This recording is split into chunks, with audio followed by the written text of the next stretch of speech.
wanted to talk a bit about the governing scheme that the founders developed in 1787.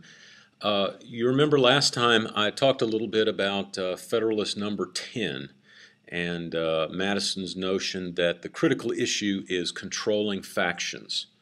And we talked about the separation of a powers scheme as a mechanism to help government to both control factions and to control itself.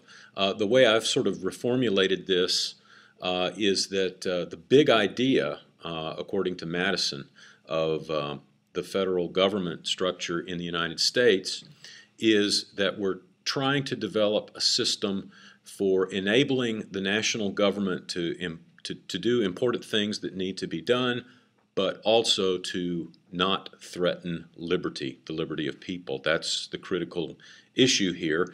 And the design that they came up with was a tripartite government structure with a separated legislature, executive, and judicial branch. A little bit of overlap, but essentially separate branches of government, each designed to do different things.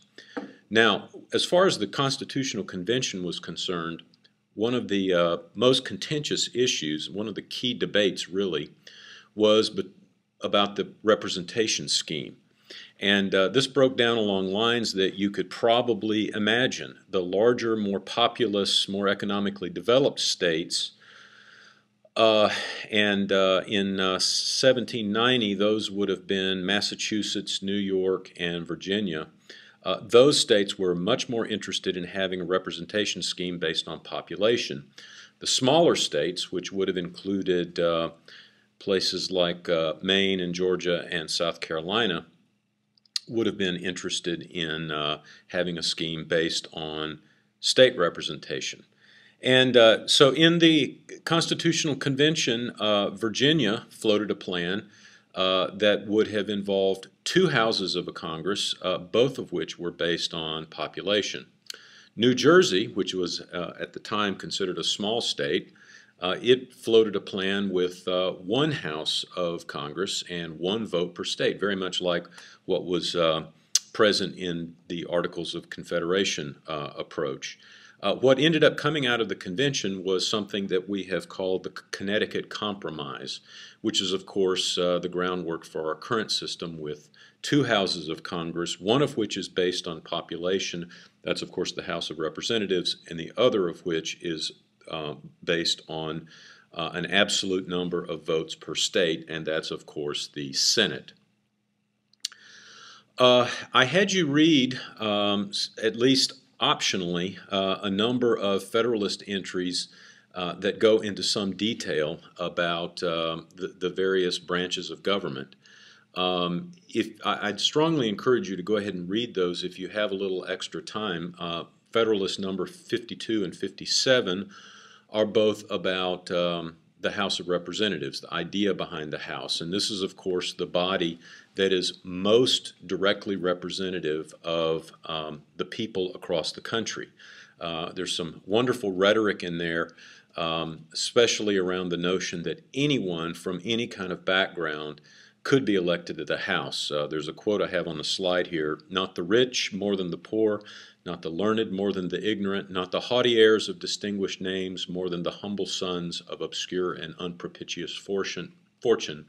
The electors are to be the great body of the people of the United States." Of course, the House members are elected every 2 years. You can be as young as 25 to be in the House of Representatives. This is the group that's supposed to most directly represent sort of the emotional tides and opinions of the nation. There were a number of objections to the House scheme. One is that there was a widespread belief that anybody who tried to serve more than 1 year in an elective position would lead the country into the direction of tyranny. There was also the concern about counting slaves toward the representation scheme of the House, and there was also a concern, at least initially, that there would be too few people in the House to represent the population very well. But number 52 and number 57 are a good read to focus a bit more attention on the idea behind the House of Representatives. Now, Federalist number 62 focuses on the Senate, and the idea here is that the Senate will be comprised of people who are older, more staid, more stable, people who have been presumably in government or business a lot longer. They represent, for the founders, the stability aspect of what they were seeking. Therefore, that's one of the reasons why the founders had Senate representatives serve 6-year terms as opposed to 2-year terms, and also one of the reasons why state legislatures were originally supposed to appoint senators. This was to give a role to the state governments in the federal government, and for a number of years it seemed to work fairly well. The Senate, in other words, was really the body designed to counteract the vagaries of public opinion that would presumably be represented in the House of Representatives. So it shouldn't be any surprise that the Senate tends to be the body that moves more slowly, that reacts more slowly to changes. That's generally been the case over the last number of decades. Very often measures can pass the House, but they cannot pass the Senate. And we'll talk about that a little bit more as we go through this. Federalists number 67 through 70 go into great detail about the presidency.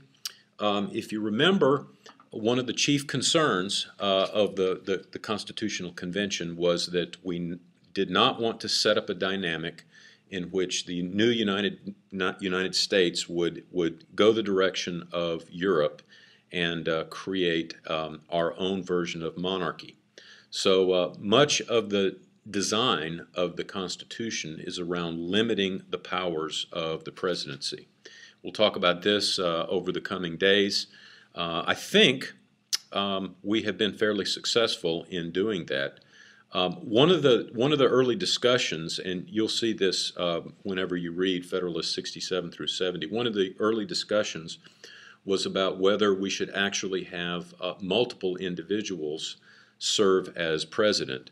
There are a number of reasons why this would be a bad idea, and that was the argument in several of these entries.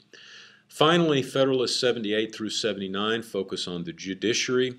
As far as the founders was concerned, this was the least threatening branch of government. It was the least likely, in their opinion, that this branch of the government would run amok, would threaten liberty.